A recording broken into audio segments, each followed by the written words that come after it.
Hey there, it is Scott, and welcome to the week of November the 8th. Boy, what an incredible past week it's been. We had the U.S. election sort of hanging in abeyance there for several days.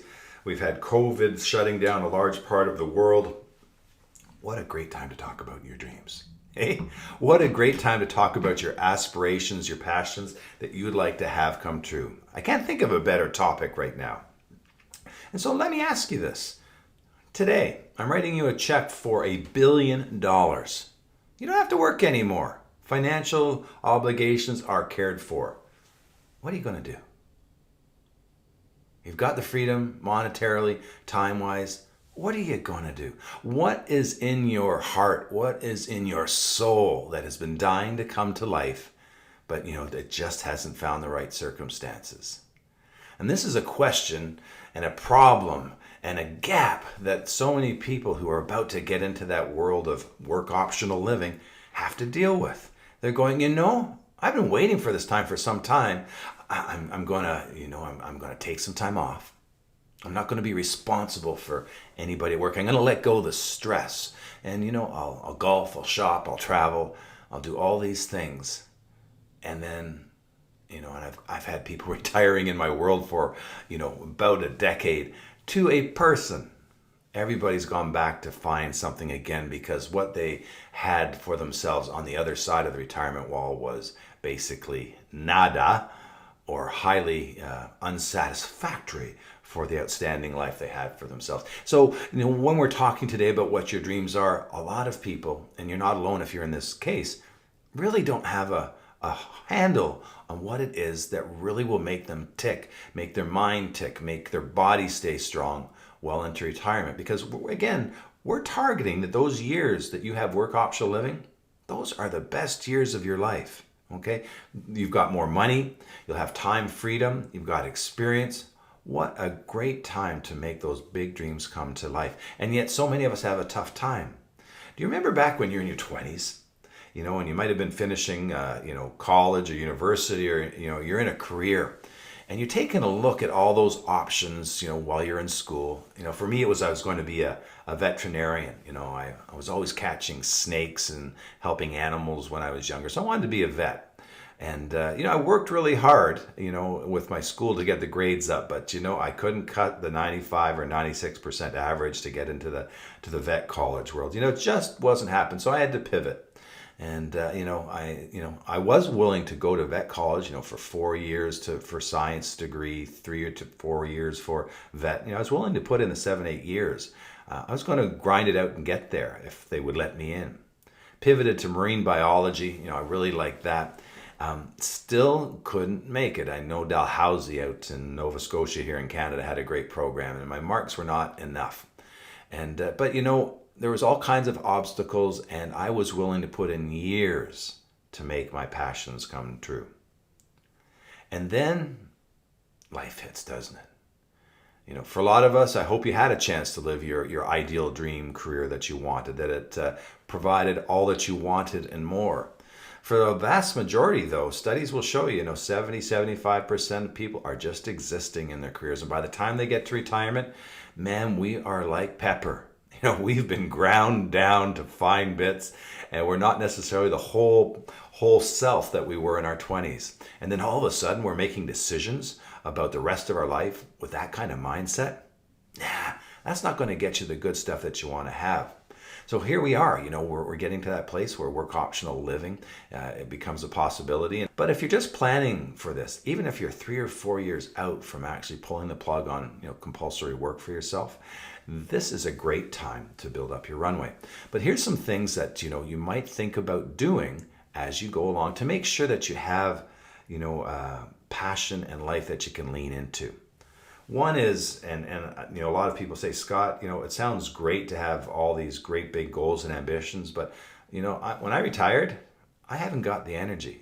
I'm done. I don't want to be responsible for anything or anyone else for a while. That's what I've done for the last 2 or 3 decades. I hear you. And we should, as part of our plan to go to work optional living, is put aside some time where we rest, we recharge, we rejuvenate, and get those juices back up again so that you can start feeling, more like you did when you're in your 20s. So yes, take months to do that, not years like some people do. Take months to do that. And while you're doing that, start getting this thing called your body, in tune for that. Take care of your sleep, get regular sleep, get regular, rigorous exercise that causes muscle growth and gets the blood flowing so that you're exercising 4 or 5 times a week. And you're going, what a second, Scott, you want me to exercise that much? Yeah, I care about you. I do want you to exercise that much. You keep your body strong, your mind's going to get stronger too. And when your mind gets stronger, then all of a sudden the passions that are before you that you're capable of doing, wow, the array of them becomes virtually limitless. So we take that time to rest and rejuvenate, but we still have to find, or perhaps more accurately, as Larissa told me, my partner Larissa, she told me, people need to create their passions. So whether it's find for you or create, we need to do that. But there's a few traits about passions that you should be looking for if you know you've got something that's going to actually endure for a while. Number one is we have to make sure that it feeds a valued purpose for you. Something that is connected to who you are, what your soul is about, what your deeply held values are. A lot of time in our working world, as we go through life, we help other people, we in a whole bunch of ways, but it's not necessarily tied to our values. And we're going, we always feel better. We know when we spend time on value-based things.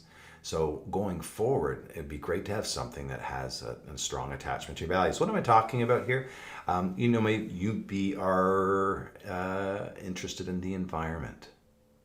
Maybe there's something that you want to do. So, are you going to set up a business that helps the environment? Are you going to do some volunteering? Or maybe it's a community kind of thing that you have a specific interest. I have a lot of friends from high school whose parents emigrated to Canada. And all of a sudden they're going back and exploring their heritage and making sure that their heritage, goes forward into the next generations and into the community. There's a lot of different things that, can be really valued. You may have a way of expressing yourself on topics. Perhaps, you're very interested. I have a lot of friends who are interested in helping women in entrepreneurship and growth. So they actually use their business expertise and their skill at writing to do that.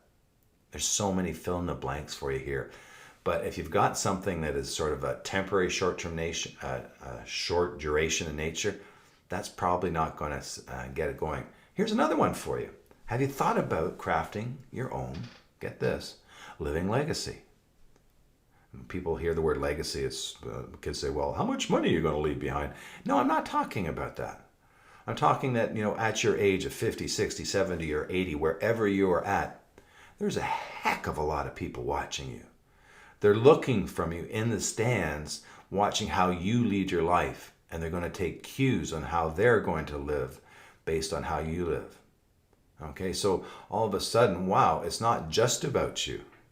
It's about your kids, your grandkids, your nieces and nephews, your friends, all those kinds of people that are looking to you and saying, they're doing something pretty right. So what is your living legacy going to say? Again, the purpose of this podcast, not to tell you what it is, but for you to go and explore to find some values that you think you could apply yourself to that would give you, a great sense of purpose. And the second thing on that is growth, okay? That you choose something that isn't just same old, same old. One thing that, science has shown us for the last 100 years is that our minds don't do well in idle mode. As a matter of fact, they don't stay in idle. They go into decay mode. And I was reading a study recently from the UK where they took people who actually engaged in some work after retirement and those who just, took the life of leisure. And already within 2 years after their retirement, those who just had a life of leisure were scoring anywhere between 10 and 20 points lower in mental acuity in a variety of exercises. In short, they ain't as sharp as they once was. Yes, I know ain't a word. I was told that so much as a kid. I'll have to check it up and see if it still isn't a word. But keeping your mind sharp becomes so important. So we want to have something that has some growth for you. in starting this MindSwitch program. I know a lot of things about business, but I don't know an awful lot about the marketing of these kinds of things and technology. And so I'm leaning in to learn all kinds of things that I never thought I'd have to learn before, but I'm enjoying it. So you want to lean into something and cause your mind to sort of have some new thoughts to cerebrally chomp on to get into your circuitry. Okay? There you go. Some science and some sort of slang words going in at the same time. And the hard part about this one is, and this is important, is that remember when you were a kid and, say languages or music or something, we tended to pick that stuff up relatively easy. I am not a scholar. Everything at school was a hard thing for me. But I tried learning the French and Spanish that I learned as a kid, just to refresh a little while ago. Ouch. Okay, it hurt my brain. And so my brain's basically telling me, hey, Scott, you're out of shape in this area. You got to do some mental push-ups to get going. So if all of a sudden you're leaning into something, you're going, that's too difficult, stop yourself. Stop that thought right then and there. Stick with it. When your brain hurts, go for another 5 or 10 seconds if you're reading a book or if you're trying to learn something. Take a break and come back. Your brain is, in fact, a muscle. It will get better over time. The chances are, though, we've had so many routines into it that it hasn't had the chance to learn a lot of new things. Okay, so number 2 about finding and creating that passion of yours is making sure that it causes growth for you. And number 3, hey, it's got to be fun. Okay, I'm not sure about you. I've had a lot of serious moments in my life. I'll have some more. I'm going to top it up with as much fun as I can have. And with fun that allows me to smile, laugh. I am an optimist by nature, but I'm also a realistic optimist. And so when, for example, people, the way they look at the world right now, say with COVID going on, there's a lot of, hey, as humans, we're 200 times stronger programmed to negative stimulus than we are positive. So that's why we have all the negative news, because people will glom onto that. But I like to do it this way, that I acknowledge that, for example, COVID, is the crisis of our times in so many ways. And I could just stay there and have that negative thought and think of all the countries that are shutting down and those poor folks who are isolated, the ones who've lost their lives, the challenges that are going on in the healthcare system with the frontline workers. And if any of you are frontline workers, God bless you. Thank you so much for doing what you're doing. But what you want to be able to do is think of something positive in that world. COVID can't change that. Lots of stuff going on. Hey, what about creating we've done this a couple times, virtual workouts, virtual dance parties. We even had a virtual family reunion. And, we're going to even start putting together our 40th virtual high school reunion. So there's a lot of things you can do because of that situation to spread joy to people that might not be otherwise possible. You try to get virtual reunions going on when people are flying around in their regular lives. It's hard to get people together. People are home now. So, third point of this is whatever your passion is, it should be something that you have a lot of fun in doing. Okay, that becomes a real important piece. I love adventure travel. I love getting outside. I love learning new skills, whether it's mountain climbing or sea kayaking, that kind of stuff. It makes me lean in, in terms of that vitality of mentally, physically for sure. And it's a lot of fun, causes a lot of growth. So that for me is something that I know will be enduring for some time. I love writing. Okay, I'm in the process of writing my 4th book. It's called Birthright. The first one was True Cost. I absolutely love that stuff. And it's a great brain exercise for me. I have to do all kinds of research to create plots. I have to learn how to write because I never took writing in the first place. That works for me. I wish you a wonderful week coming up. If you're thinking about some passions and you've listened to this, drop me a line at scott@mindswitch.ca. I'd love to see what you're thinking about. Have yourself a great week. We'll talk to you again soon. Cheers.